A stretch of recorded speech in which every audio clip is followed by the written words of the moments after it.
It's time to give you updates from the world of business. Welcome to Business Incorporated here on Channels Television. Here's what we have for you on the program today. We catch up with the winner of Fund It Forward Season 1. We call him the Abacha man.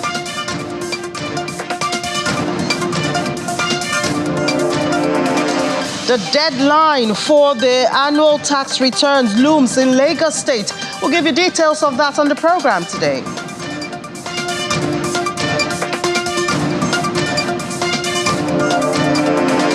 And then the recent shake-up in Nigeria's banking industry. Does it affect you? Find out. Good afternoon. It's Business Incorporated on Channels Television. 55 minutes of current and relevant business conversations. I'm Ini John McCoy. We begin from the global space. Prices of oil, we can tell you, hedge higher on Thursday, and concerns about escalating conflicts in the Middle East with more attacks on Gaza and shipping in the Red Sea, even as a surprise build in U.S. crude stockpile capped gains. Brent crude futures, we don't have that number right there, but we can see that for Brent, it's up 2% at $78.89 a barrel. And now off to for WTI, it's also up 2%. These are huge moves when you look at it, a whole 2%. At $73.45 a barrel. That's for WTI. Now, yesterday, a major mover for this is the U.S. and British strikes on one of the most dramatic demonstrations to date of the widening Israel-Hamas war since it erupted in October. U.S. President Joe Biden also said that the targeted strikes were a clear message that the United States and its partners will not tolerate attacks on its personnel or allow hostile actors to imperil freedom of navigation. Houthis they've also responded to this. Houthis spokesperson said that the group would continue to target shipping heading towards Israel. The Houthis attacks in the Red Sea have disrupted international commerce on the key route between Europe and Asia, which accounts for about 15% of world shipping traffic. Now let's look at the grains now and see how that's looking today. Chicago's soybean futures, they climbed on Friday ahead of U.S. government crop data release that could shift the market, but prices were still set for a fourth straight weekly loss due to weak demand for U.S. export and improved supply outlook. Let's look at the prices. Soybeans went up 0.3% at $12.40 for half of a bushel. If we could have the next one there. Apart from soybeans, we can also tell you that the contract was down 1.3% so far this week. Favorable weather is improving prospect for Argentina's soybeans farmers. The Rosario Exchange this week raised 2023-2024 soybean harvest estimate for the country to 52 million. There you have corn dropped 0.1%. Well, the good weather did not affect that. $4.57 for half of a bushel, where traders are waiting for the release of quarterly USDA grain stocks data and a monthly agricultural supply demand report later on today, because of the time difference, obviously. I can also see that there was grain, CBOT wheat also was down 0.1% at $6.03 for a quarter of a bushel, and 2% lower for the week. It's the second weekly fall in a row. We'll come back to Nigeria and tell you that the federal government has asked staff of the National Inland Waterways Authority to double their efforts in ensuring the repositioning of the agency in line with the administration's renewed hope agenda. Well, the Permanent Secretary, Ministry of Marine and Blue Economy, Dr. Magdalene Ajani, told the staff to endeavor to do the right things at the right time, while reminding them that the federal government is determined to ensure increased performance of all agencies. Have their contract performance in their hands. So it's a two-day retreat for top management staff of the National Inland Waterways Authority under the leadership of the new Managing Director and Chief Executive Officer, Mr. Bola Oyebamiji. Kickstarting the retreat in Lokoja, the state capital, the consultant, Mr. Usen Udo, outlines the essence of the event. What you're going to experience here, you will then take this back to your department and you will hold your own departmental retreat, where what you are going to end up signing after these 2 days as your own departmental bond with the MD, you will cascade to your department. The Managing Director, Mr. Bola Oyebamiji, asserts that there is no shifting from the vision of repositioning the agency, which is considered a key objective. The objective of NIWA are achievable, and with our collective determination, they will be achieved. However, all of us must be willing to play our roles as expected. So, I charged all general managers, the deputy general managers, the area managers to brave up for the work ahead. The Permanent Secretary harps on the need for improved performance in all government agencies. The key thing is that you need to understand where you have to come in. And so Federal Civil Service Strategic Implementation Plan is for all of us in public service in the country. First, it's going to help our work system improve efficiency in service delivery, and I don't think we have any option but to key into it. Highlight of the event is the signing of the performance bond.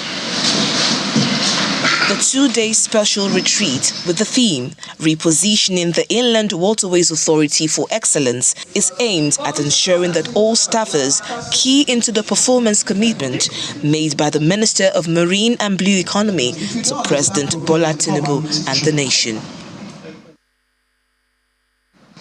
All right, that's from the waterways. We're talking about money now for taxes. It's not a very pleasant topic for a lot of Nigerians, but obviously it's an important one. The Lagos State Inland Revenue Service has given January the 31st and insisted that that's the deadline for filing returns for corporates, while for individuals, it's the 31st of March to file their own annual tax returns. We have to throw more light on this. Joining us in the studio, Mr. Tokunbo Akonde, the Special Advisor to the Executive Chairman of LIRS. Good afternoon, sir. Good afternoon. Thank you for your time. Thank you. Right here. So tell us more about this. 31st is about 2 weeks away from now. What are corporates supposed to have done before then, and what are individuals supposed to have done before the March the 31st? Okay, all right. So there are two angles to it. The corporate entities, or what I call the employers of labor, because even if you are a sole proprietor, if you employ people, then you also need to file. So essentially, what you're doing, because those entities that are employers of labor are reporting to the state what they have done in the preceding year. In this case, 2023. Exactly. So they are telling the state that, well, I've acted on your behalf as your agent because I've paid so much to my employees and I've deducted so much from their salaries, and this is how much I've remitted to you. Now, also the same thing applies to their vendors and their service providers. So I have paid so much to this vendor, to this accountant, to this service provider, and I have deducted the withholding tax due, and that's what they are reporting. They have to do that between the 1st of January, the last date is 31st of January, because they are reporting preceding year what they have done in the past. So that's the way it is. Now, the key thing here is that they are not the taxpayers. They are just agents of government. And that's what they are reporting, and that's the focus of all the exercises we are trying to do between now and 31st of January. For the employees, of course, theirs is they have opportunity to do theirs between 1st of January as well, up to 31st of March. So they are reporting the taxes that were deducted from, if you're a salary earner, Yes. Monies that were deducted for tax. Exactly. For the year 2023. That's what the employers of labor are doing. And that's why we have this filing season. Okay, so, and I know that Lagos State has made this electronic, so it's easy. I mean, you don't have to start carrying papers and files and queuing. Yeah, exactly, because this is about our 6th iteration of this. So it's something that we started way back in 2019, 2020, 2020. So it's very easy, and most of the employers of labor that are in this bracket are already registered on e-tax platform. If they have not, it's also easy to do. But for those that have How already... do you do that? Yeah, for you to register on the e-tax platform, it is that you need to have your CAC number, the RC number, and of course, the details of 2 of your directors. And then you go through the process of logging into the e-tax platform, and then you provide those information, you get registered, and then, of course, you get notification of your profile on the platform itself, so which you will use subsequently anytime you are accessing that platform. So for those that have already done that, all they need to do is log on. Where do you get those information from? From your employer, from the LIRS? Yeah. For those who have not done it before, go to our site, and then you have the easy way guidelines on how to register on the e-tax platform. So if I just go to Google and put lirs.gov.ng, you will get there. And then you have on that all manners of, like I always tell people, it's a good, we have manuals that you read, that you can download yourself, you can print to guide you. And then should in case you even have challenges in doing that, then we have what we call the Customer Service Center. You just call this 0700 call LRS. That's do those numbers go through? Yeah, it works for us. We know help desk in Nigeria. Help desk works for LRS. So, and I can assure you, because it is what we know, and that's what even took us through when people were having challenges during the COVID lockdown. Ours worked perfectly, and that's why we were probably the only IRS in this country that was able to exceed the target for the year 2020, because people could transact business with us whilst they were still were not in, or their offices were not open. So it's just that, and that I'm assuring you, and I'm telling you, 0700 2255 5477. It works. You can try it, and somebody will be there to attend to you, and we handhold you and take you through the process. If that one doesn't work for you, then you can go to any of our branches. We have 39 tax stations in Lagos, and we have dedicated desk to assist people. Even on our e-tax platform, we have even a digital assistant that can take you and respond to you in real time. So what if I fail, either as an individual or corporate, to meet up with this deadline? What happens? If you fail as a corporate entity, the law is very specific. And as the lawyers will call it, they said it's a liability that is not in dispute. For a sole proprietorship who fails to meet that on conviction, then there's a fine of 50,000. For a corporate entity that fails to meet the deadline, the fine on conviction is 500,000. So the issue here is that why do you want to go through that when you can easily do it? And it's as simple as ABC. Well, I can also ask, why should I do it? What are the benefits of paying taxes in a country where you have to provide your power, drive on bombs and potholes, so you have to keep repairing your cars? Why should I? Now, I don't know of, and I won't talk for other jurisdictions, but like I always tell people, in Lagos, the cup is half full. Lagos is working. We can do better. There's no doubt about that. But this is the state where effort is being made to make life more conducive for people and for businesses to thrive. And I think the only fair thing is for our partners, that is the business entities, even the average taxpayer, to cooperate with the government by doing what is expected of them, constitutionally and also legally, so that we can all create the Lagos that we want to see. Lagos is working. Well, you know, another problem or challenge before business operators, especially informal businesses, is the informal taxes, you know, that are paid that we're not sure gets to the government coffers, but it's all part of the operating cost of businesses. You know, it would be really nice. I think, was it Osun State? They did announce that they've coordinated. I know Abia State also did that, but we haven't seen much of that. You still have the market women, the transport guys, you know, having to settle a lot of unions. Now, you see, some efforts is being made in that direction, but also in Lagos, we don't want to preempt the efforts of the Presidential Committee on fiscal reforms. Yes, reforms on fiscal policy and taxes, because it is one area that we, as an agency of government, we have always been concerned with. And also at the national level, we have an association of a joint tax board that covers all of us, and it's something that we have always been concerned about as well. So I can tell you, effort is being made in that area to see what can be done to harmonize all these taxes, and then also even harmonize the collection mode so as to ease compliance by all and sundry. So what we are doing is that we have what we call a plan B. We still continue to work in the background to make life easier, whatever we can do, but we will not preempt what the Presidential Committee wants to do, because we can see that they are focused along that line as well.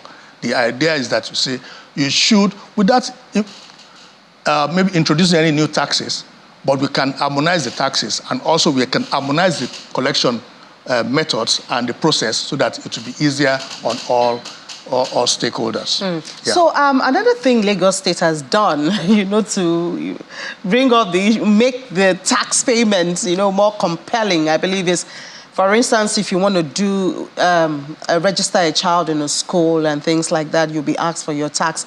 Now, as individuals, how do you get the proof that you have been up to date on your taxes? Because you're supposed to show them a tax clearance form and things like that. So even if, for instance, I work in Channels TV and Channels TV deducts, so how do I get that proof so that situations like that, I have something to show? Okay, it's good that you even gave your own example. Channels TV is not the taxpayer in Lagos. You are. So between now and end of this month, 31st of January, the channels should be able to file for all the employees in working in this entity and say that this is how much I've paid them as salaries, this is how much I've deducted, and this is my schedule of remittances which I've made to you. Now, you yourself, as an individual, you have a constitutional and legal obligation to file your own returns. When you are filing your returns, you can do up to 31st of March. That's what, the 31st of March. You will now write that my employment income, which is what channels will have filed for you, you put it there. Then income from other sources, probably you have some investment and what have you, you also put it there, and then you'll be properly assessed to tax, and then we factor in the amount of taxes that channels are deducted from your salary and paid to the state, you understand? So that way we have a holistic view of your financial position. And then once you have that and you are filed, then you can self-generate, you yourself, you can self-generate your tax clearance and you print it out. From the website? From the platform. A lot of people do not know this. If you don't know it, then you just ask and it will be done. And I said ask, call that number that I just said before. The help desk. 0700, yes, call LIRS. It works. Okay. So finally, before I let you go, what about transparency within the LIRS? We've heard of a lot of hanky-panky, you know, within the system. Yeah. So even if you're supposed to pay 80,000 naira, if you settle somebody 50,000 naira, you can be updated, like I said. You know, what about such within the system? How do you curb that and ensure that it's as straight as it's supposed to be? That's what automation does. You say, you don't have to know me. I don't have to see you. Channels doesn't need to know anybody. It files its reports. You also, independently of channels, file your own report. We use your own information to cross-check. So the information is going to control officers who you have no idea who they are.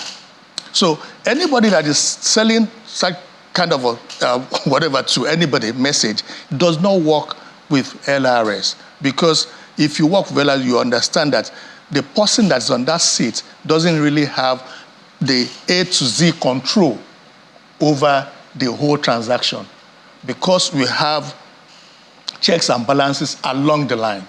So possibly you've just been scammed. That's what I was. Anybody that tells you something is just scamming you, because it doesn't work that way. Because somebody else will always sit to maybe cross-check and then confirm the true position of things. And anyway, like I said, for you to generate your TCC, you need to disclose all this information. Once it is disclosed, then the system will automatically check what is to be the right thing to do. All right, thank you so much, Special Advisor to the Executive Chairman of LIRS, Mr. Tokunbo Akande. Thank you for your time. January 31st counting down. Did you have something you wanted to say? Yes, I was just going to say and make it very clear to those people that need to do it, that it's very simple. Access our e-tax platform. Once you have done that, then you click on the returns module. Once you click on the returns module, it will show you all the years. Then you pick the year that you want to file on, which is 2023. Then you will see all the templates that you require. The templates are actually about 4 of them. The very first one talks about the salaries that you have. That's the payee one. The second one shows you what you have done in terms of withholding taxes. The third one tells you that allows you to upload all the taxes that you have deducted and paid. And then the fourth one actually is the one that now it's a projection. We're assuming that you're projecting that for the year 2024, this is how much I'm going to pay my staff, and you give us an idea of what we're going to do in 2024. So, Mr. Akande, just from our master control room, yes, we have some reactions to what you're saying, and they said the number isn't working. No. Can we try it? The 0700, call LIRS. 700. 22. 22. 55. 55. 54. 54. That's 555. Yes, 77. So 555, 77. 7, yes. So that's what they need to do. 4. Okay, yeah. so 0700. 0700. C 22. 22. 55. 55. 54. 54. Yes. Then 77. Yes. Call that's what it is. Okay, please, if our technical guys could just call try that, it. I'll call out the number 0700 22 555 477. So we'll just give them a bit for them to call the number, because I mean they told me that somebody called to say they have been trying it and the number has been assigned to another person or another company. No. So we just and I also wanted to try the you said it's LIRS. Yes. LIRS. .gov.ng. .gov.ng. That's the website. But the platform for filing is e-tax. Yeah, I saw one with e-tax there. e-tax.lrs.net. That's the filing. That's that's a platform for filing. Bring the phone. Okay, let's. It's coming up. That's the website. So let's just see. Okay, while we wait, how do you make? We know that even the federal government this time has tried to make the tax environment more friendly. Right. So we've seen, for instance, areas around gas. There's been waivers and duties. Businesses, small businesses, they are the heart of development in Lagos State. Any hope for the small businesses? Any waivers? Any, reductions? Yeah, because people don't understand that we operate a federal law. Yes. So it is what happens at the federal that cascades down to the states. You understand? So it's the federal law that we operate, and whatever it's been done at the federal level is what we implement at the state level. Okay, so, I mean, Lagos State does not cannot. No, what we can do in Lagos is what we are doing, because aside from your obligation to pay taxes, there's that cost of compliance to pay taxes. That cost of compliance to pay tax is what we are trying to reduce through digitization. Imagine if this was being done manually, hard copies and what have you. The cost will be enormous. But you can do this from the comfort of your home. Okay, so I'm trying to get the number. Yes. 0700 00 22 Yes, 55 22 55. Then 54. So that's 555. Yes. Then 477. Yes. Okay.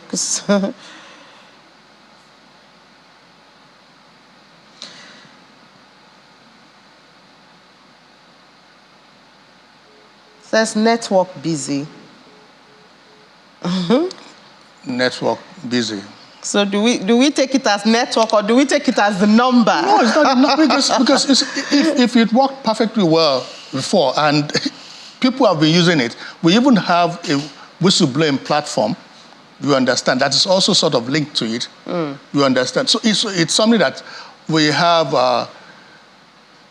not less than 10 operators that are there. Are they there 20? Or contact the business office for assistance.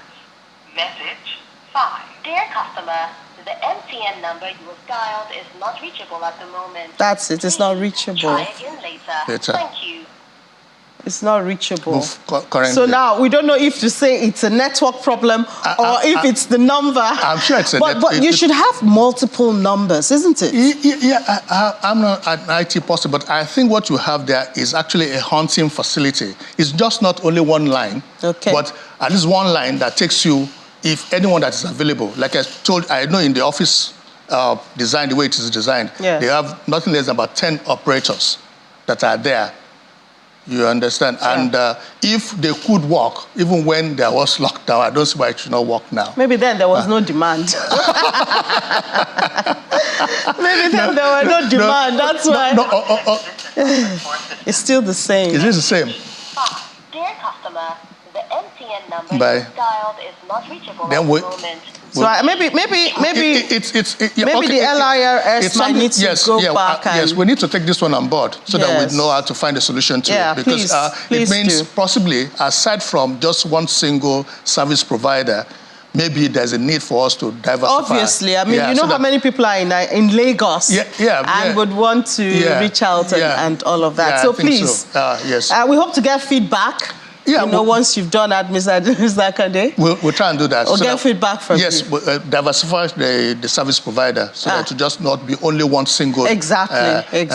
All right, thank you so much for your time, and we'll hope to hear from you on, alternative for the help desk, because a lot of people will need it. Thank you very much. All right, now we move to another conversation right now. We took extra time there. We just had to try and see, the shore of that. So now at least LIRS knows that they need to get alternative lines for the help desk. Now, recently, we saw a change of leadership in Odua Investment Company Group. This is a company proudly Nigerian and diversified to real estate, agriculture, finance, and yesterday we had that in the news. They have about the retirement of their GMD and a new one. We have to also talk more about that and the place of corporate governance by Odua Investment Company Group. Otunba Bimbo Ashiru, who's the chairman of Odua Investment Company Group. Good afternoon, sir. Happy New Year to you.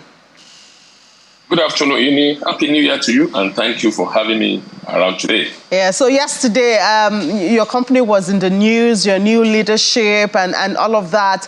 And I know that, of course, you'll be working to do better than last year. Can we have a little bit of outlook of what the company intends to meet up or to achieve in 2024? Yes, thank you very much. In terms of performance, we are looking at the growth trajectory as a group, that the target is to achieve at least 3 billion revenue in 2024, at least 50% higher than what we had in 2023. And also in the area of, you just mentioned what we intend to do about the succession plan. The GMD actually is leaving because he has spent 2 terms of 10 years, and is actually leaving in May. And by 1st of June, somebody else comes in. And what we've done is that in order to sort things out, we want a smooth transition. This is the first time it is of the 47-year-old company. And what we are planning is the proper succession plan. And we went through competitive process by the external consultant. And that is how Mr. Rahman Yunusa came in. And what we're trying to do is that when he emerged, he was actually on board as a director, but we allowed him to compete with other people. About 10 people competed for this, and he came tops. So what we're trying to do to ensure that we have a process in place whereby the corporate governance issue is being sorted out. And I will tell you this, we have all our board committees. We have the audit committee, we have risk committee, we have compliance and board governance committee, and we have investment committee, we have finance committee, and they meet regularly. These are board committees that meet regularly in order to ensure that we meet the right things and get the things sorted out. And for example, I will tell you this, we've started to have a lean holdco, whereby all our real estate business have been moved to one of our subsidiaries, which is Wemabot Company Limited. And we've had this seamless transition too. We did it August last year. Our hospitality, Premier Hotel in Ibadan, we've brought in a consultant, and then we had a joint venture. Odua, we have 30% of it now. And hopefully by God's will, by first quarter of next year, we should be able to launch it and then commission it. We're building a tower, 10-story tower, and the rooms are going to be moved from 87 to about 200 rooms. So these are the areas we are looking at. And in terms of marginal field, we want the marginal field, and we are working towards ensuring that the rating is done, better exploration and production. What we've done in that area is to ensure that we have the right technical partner. Hopefully, by God's grace, maybe by second quarter, we should be looking at drilling. And we pray that all this works well. So those are the areas we are working at, and ensuring that we bring back the old glory of Odua that our forefathers established. And I want to tell you this, I want to commend all the 6 Southwest governors for giving us a free hand to run this very well, no interference, no micromanagement, and they are so far so good. They're happy about what we are doing in Odua. Then what about the agri? Food security is the major one. The threat of more than 26 million Nigerians going hungry this year by the FAO. And I know that you do have your agri sector. How are you contributing to food security? Thank you very much. We established SWACO, Southwest Agri Company Limited, and our focus is to be able to produce. We have about 40,000 hectares we are working on. We are focusing on having agriculture that will lead into industrialization. We have about 10,000 hectares that we are working on in Yewa area to produce cassava, and it has actually created jobs for the people, even young ones around the area. And we want to be sure that those 40,000 hectares for around those sources, we believe that through that, our right strategy on that, our partnerships and the funding structure, it will help us significantly to improve the food security of the region, Southwest region. And basically what we want to ensure is that we are looking at areas where we have comparative and competitive advantage. For example, cocoa is being grown in the Southwest area. We are focusing on that, rubber and cassava. So we are looking at the value chain of this production and the growth. And like I said, that our focus is agriculture that will lead into industrialization. And like I used to tell people, Nigeria has no business being an import-dependent economy. We should be exporting those things. And we are ensuring that we grow so much in large quantity that we have excess so that we can export. It will even help us to have more foreign exchange as a group. So we want to contribute our quota.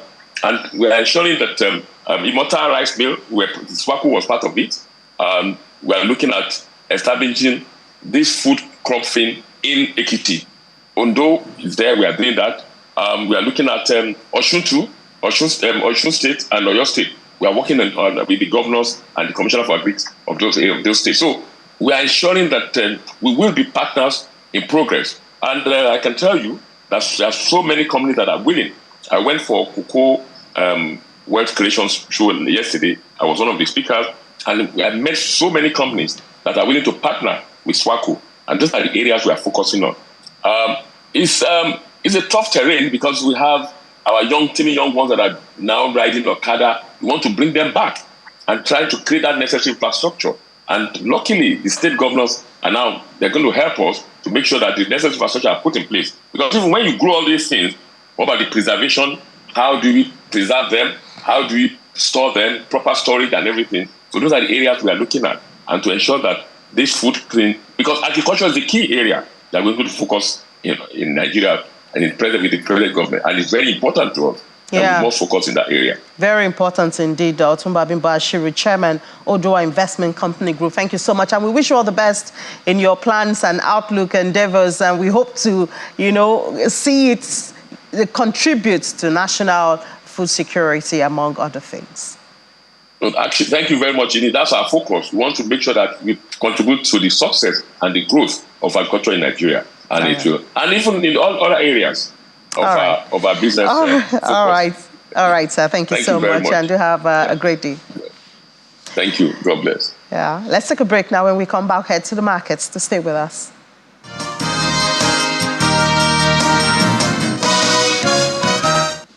Welcome back to Watching Business Incorporated right here on Channels Television. Anita Edit comes in now with market numbers, intraday, I believe. Yeah, good afternoon, Nini, and thank God it's Friday. Thank God it's Friday. Yes, of course. And then, of course, it's a good news for the NGX. It made a moderate rebound. We had a 1.4. Building on yesterday, because we rebounded yesterday. Yes. So we'll be giving you the intraday figures. But just a slight recap that from the 1.40% decrease that we had in Wednesday's session, we had almost about half of that recovered at the close of Thursday's trading session. So and so far, we've been able to go back to the 82,000 level, which I'll be showing you snapshots of it in a few seconds from now. Now, take a look at your board there. At intraday, Nigeria's stock market has made that moderate rebound. I won't call it a mild rebound, because as at yesterday, we were at 82,024.38 points, but now this is it here, 82,833.13, and then about 40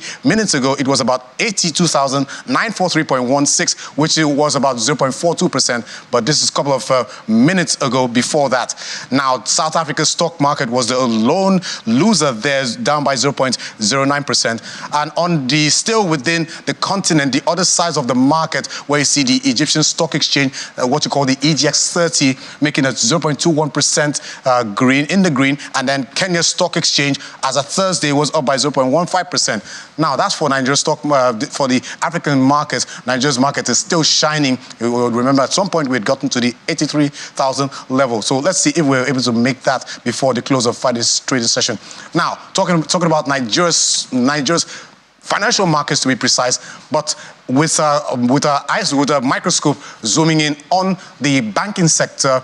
So far, this week it's been a very remarkable week in terms of the happenings within the banking industry, where the central bank had sacked about 3 bank chief executives from Union Bank, Keystone Bank, and Polaris Bank.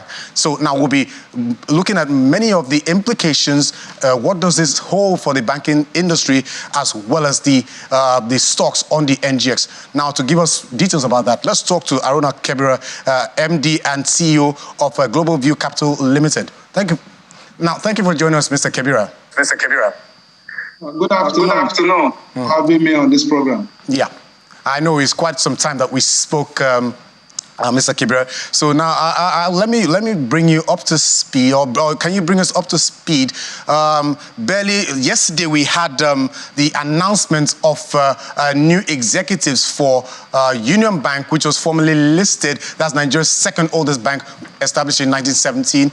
Now we've had new interim leadership for the 3 banks: Union Bank, Keystone Bank, and Polaris Bank. Now, I want to ask you the question: what is the implication of this on the other, for Nigeria's banking sector, and the stocks listed on the exchange? Yeah, thank you very much. But what I want us to first of all look at is that as at the time that from onset, Titan Trust Bank wrote to the markets via the NGX website of their intention to take over Union Bank, and I believe they got all the regulatory approval, including court order meetings and whatever, and the bank was subsequently delisted, that the Union Bank was subsequently delisted. But this happening, this new development, why I feel it might actually not have that negative impact on the other banks is that one, what is happening there is not based on managerial prowess of the board of the bank, and it's not based on operational inefficiency, operational efficiencies of the bank, and it's not based on capitalization. It's just based on misgivings in the process and the procedure why there was business combination, takeover, or acquisition. So, and we should also understand too that these banks that we are talking about, the UBN and the Polaris, are private limited companies no longer listed on the floor of the Nigerian Stock Exchange. Where the market is actually watching the performances of the banks beginning from the Q1 of 2023 up to even now. That is why we have seen a rally in the prices of the banks, and I don't think that the market is not keeping an eye on the performances of the banks that are actually listed on the floor of the Nigerian Stock Exchange and watching closely their balance sheets. So whatever that is happening to Titan Trust Bank, Union Bank, and Polaris, the change of the board is based on what the CBN believe that they should do as the apex regulators of that sector. And I believe that they would have done their due diligence before they come out with that pronouncement. Because of that, I don't see that having any impact on the prices of the stock of the banks, banking sector, on the floor of the Nigerian Stock Exchange, because it's a case-by-case, it's not an industry-wide happening, it's a case-by-case, which we all understand. We know that there was a breach of corporate governance while those business combination was ongoing. So, and the market is seriously aware of that, and they not vent that on the prices of the banking sector on the floor of the Nigerian Stock Exchange. Okay, all right. So, Mr. Haruna, so now takes me to just one question, which I expect you to just give us the answer in just 60 seconds. Now, we know that Titan Trust Bank had acquired about completed 93.4% equity stake in Union Bank, and then with this sacking of the board as well, there's going to be a shareholder summit held by the central bank. So now, do you see the possibility of this acquisition being upturned in days to come? Yeah, the central bank has that power. Is given that power by the CBN Act and the BOFIA Act. They are the apex regulator as far as the banking sector is concerned. If they believe that there was no due process and there was breach in the processes and procedure while the business combination was done, so be it. They have the power to do that. They can revoke it, and we can see that before now, we can see the nationalization of banks like Sky Bank, and they can go ahead and they have the power, and if they do it, they would not do it to wish on anybody. It's just that they want the processes and procedure to be right. So they have the power, and if they feel that it could be done, they can go ahead and do it. Okay, thank you so much, Mr. Haruna. Of course, that's very gladdening for us to know that Nigeria's banking sector, both for the industry and for the stocks on the NGX, well, that they're not they're not reacting negatively to this recent development from those three banks. So, thank you for your time.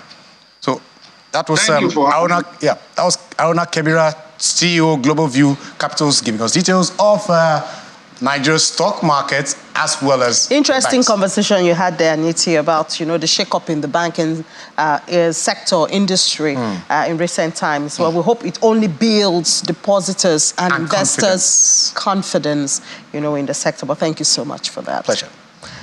All right, now we head to our Abuja studio because we are discussing, catching up with someone who has been a millionaire for just about a month and a half now. Wonder how that has changed his life. Valentine Okoli, the maiden winner of Channels Television's social enterprise show, fund it forward. He joins us from our Abuja studio. Hi, Valentine. It's been a month and a half now since you took that check and your name has been all over the Abacha man.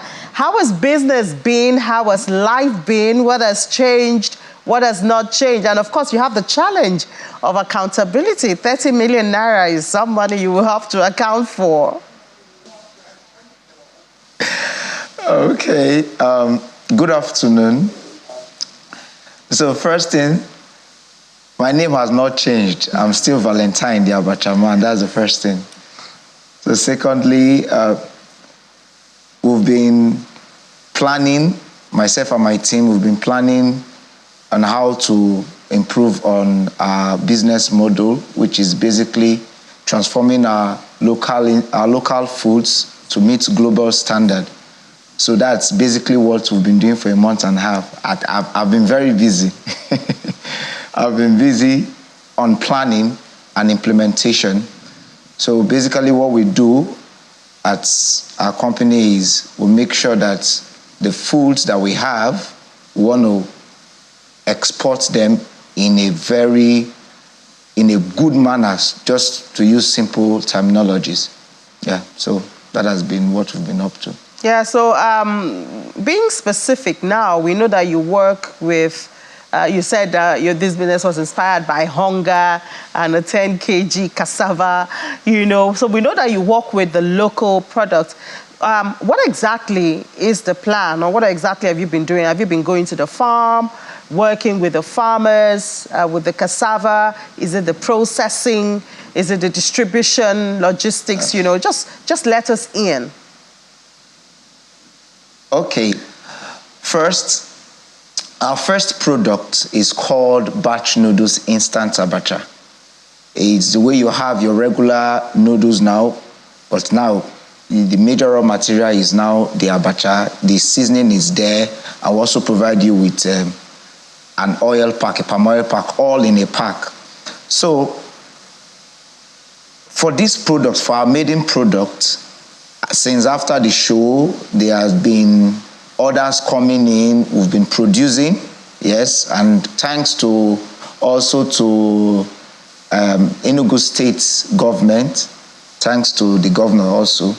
So specifically, we've been producing and supplying. We've been producing and supplying. It will even interest you to know that since after the show, what my brain and my team have always told them is, how do we partner? How do we partner with as many as we can in terms of from the farm, the farmers in our locality there in my local government, which is Eziago local government of Enugu State, the farmers over there, then more workers, we've employed more persons, to help to meet the demand that have come up for our product. And to actually add this, the feedback we've been getting, because when you supply, we've been requesting for review of this particular product, which is our maiden product, Batch Noodles Instant Abacha. And the reviews have been amazing that, okay, yes, what they actually, because the plan for us as a business, as a company, is that when we take a local product, we are not removing its originality in terms of how amazing it tastes. We are simply adding value to it in terms of convenience, for like our first product, in terms of convenience, in terms of healthy eating. Okay, because now you now have it in a healthy pack, and it's cleaner and all that. Convenience, healthy, and easy to make, because right now anybody can actually make Abacha now and eat African salad. So people know it as African salad. Anybody can now take it up and eat it, because it now comes as a whole single pack. So it has been an amazing journey. Production, supply, review. So is it too early to talk about export? I know a lot of Nigerians abroad, they miss, the local delicacies. Are you in that line, or is it too early? It's not too early at all. In fact, if I'm to even let you in, once I finish this interview now, I'm heading straight to Smidan, which is an agency that we partner with, that has been helping us in terms of getting these exporters, because even from the show, we need distributors that know those terrains outside the country to be able to supply them. And to also let you in also, we've been getting orders abroad. So right now, the smoke coming out of my head is how to meet their demand in a reduced logistics costs, how to meet their demand and all that through distributors, through independent distributors and all that. So it is not too early to talk about export. In fact, they are our biggest market. The export, they are our biggest market because, like you said, most of them don't get to have these local foods. And now that for our first product now, for instance, now the Abacha now, they can now have it just the way you have your regular noodles now. So it's amazing to them even. So it has always brought in this rush of orders, and by His grace, we've not failed in delivering to them what we actually say that we are giving to them. So yes, it's not too... All right, Valentine. We hope you can bring... We need as many... We hope you can bring the dollars in. You know Nigeria needs dollar. There's FX shortages. Airlines are threatening to leave the country. So maybe from Abacha, we will bring in... Trust me, we are bringing in the dollars. The question is, can Nigeria contain it? Oh. Can the government contain the dollars when they come? I hear you. We are waiting, Valentine. But thank you so much. And we certainly wish you the very, very best. We hope like maybe the end of this year, we will hear, bigger stories coming from you. Valentine Okoli, maiden winner of Funded Forward, the Abacha man in Nigeria. They are sending exports abroad. We wish you the very best.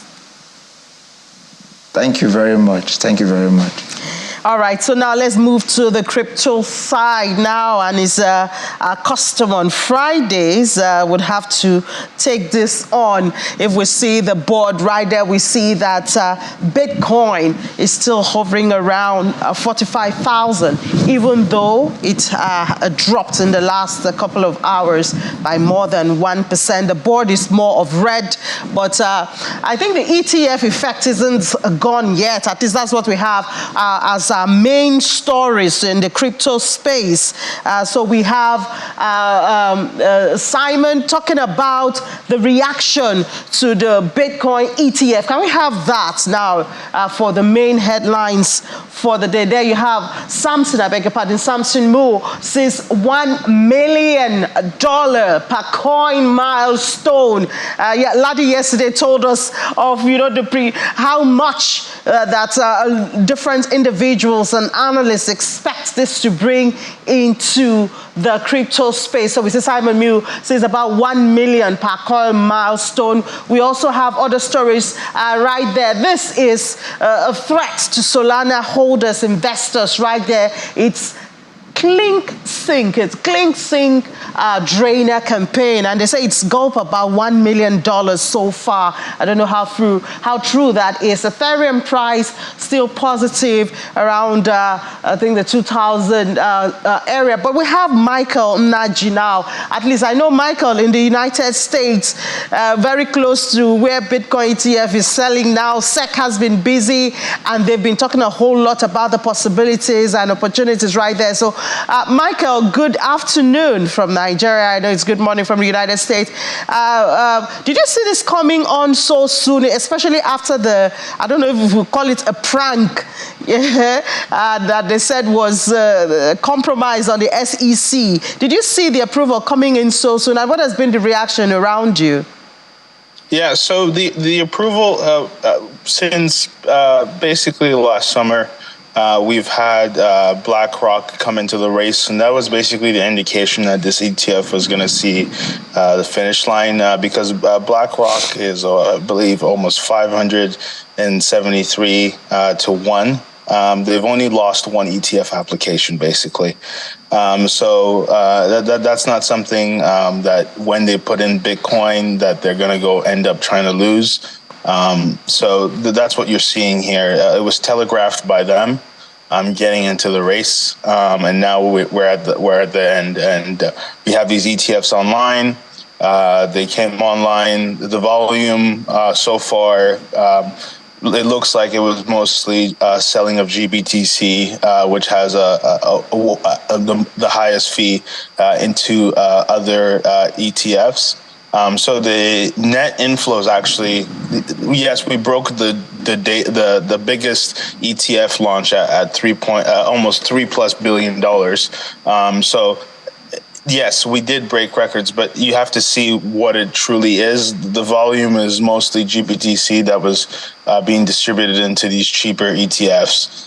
So we're looking forward to what today is going to bring, these events have been telegraphed from a while now. And then we'll be having a lot of analysts say what they think Bitcoin will hit and how much it will bring to the market. What's yours? What do you expect? Just very short. Conservatively, I think Bitcoin probably ends up in six figures in the next 12 to 18 months. Right now, probably, I think it's a little bit overbought. Okay. And technically needs to correct maybe 30%.